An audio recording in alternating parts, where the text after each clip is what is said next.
சுவை மனம் சமையலில் இன்றைக்கி நம்ம பார்க்க போகிற recipe bun butter jam pudding recipe தான் பார்க்க போகிறோம். இந்த ரெசிபி செம்மையாக ஈஸியான ரெசிபி தான். வாங்க எப்படி செய்யுதுன்னு பார்க்கலாம்.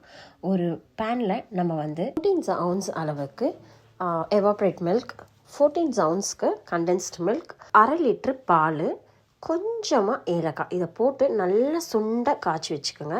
ஒரு 1 லிட்டர் பால் 1/2 லிட்டர் ஆகணும், 1/2 லிட்டர் பால் ஒரு 1/4 லிட்டர் ஆகணும். அது மாதிரி நம்ம திக்காக காய்ச்சி இதை சுண்ட வச்சுக்கணும். நெக்ஸ்ட்டு ப்ராசஸ் பார்த்திங்கன்னா, ஒரு பன்னில் நம்ம பட்டரையும் ஜாமியும் இது மாதிரி நம்ம ஸ்ப்ரெட் பண்ணி வச்சுக்கலாம். ஈதர் வே, லைக் நீங்கள் கீழே இருக்க பாட்டமில் பட்டர் தடவினாலும் ஓகே, ஜாம் தடவினாலும். இப்போ நம்ம பன் பட்டர் ஜாமை ரெடி பண்ணி வச்சுக்கலாம். இப்போ எல்லா பன் பட்டர் ஜாமும் நம்ம ஸ்ப்ரெட் பண்ணிவிட்டு இது மாதிரி க்ளோஸ் பண்ணிவிட்டு மேலேயும் பட்டர் இது மாதிரி நம்ம லைட்டாக தடவி எடுத்துப்போம். ரொம்ப நல்லாயிருக்கும் நீங்கள் அது மாதிரி எடுத்து சாப்பிடும் போது.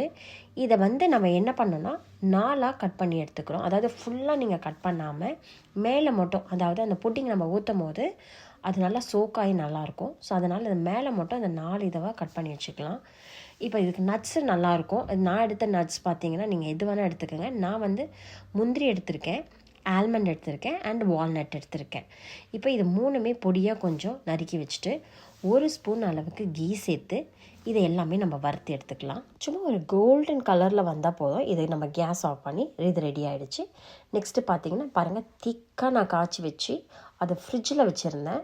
ஒரு 3 hours 4 hours கிட்ட இதை ஃப்ரிட்ஜில் வச்சுட்டு நம்ம கரெக்டாக சர்வ் பண்ணுறோம் இல்லையா, சர்வ் பண்ணுறதுக்கு முன்னாடி ஒரு 10 நிமிஷம் முன்னாடி நீங்கள் இது ஊற்றுங்க, சூப்பராக இருக்கும். இல்லை ஒரு 1/2 hour முன்னாடினா நல்லா அந்த பன்னில் ஃபுல்லாக உங்களுக்கு சோக் ஆகிடும். ஸோ நீங்கள் சர்வ் பண்ணுறதுக்கு ஒரு 10-15 நிமிஷத்துக்கு முன்னாடி இதை பண்ணுங்கள்.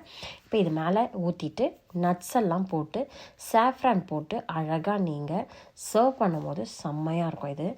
இந்த ரெசிபி நான் கிறிஸ்மஸ் பார்ட்டிக்காக பண்ணேன். ரொம்ப ஹிட் ஆச்சு, எல்லாருக்கும் ரொம்ப பிடிச்சிருந்தது. நீங்கள் இந்த ரெசிபியை நியூ இயருக்கு கண்டிப்பாக ட்ரை பண்ணி பாருங்கள்.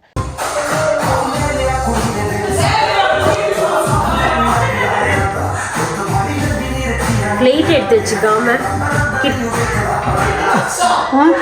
எடுக்கல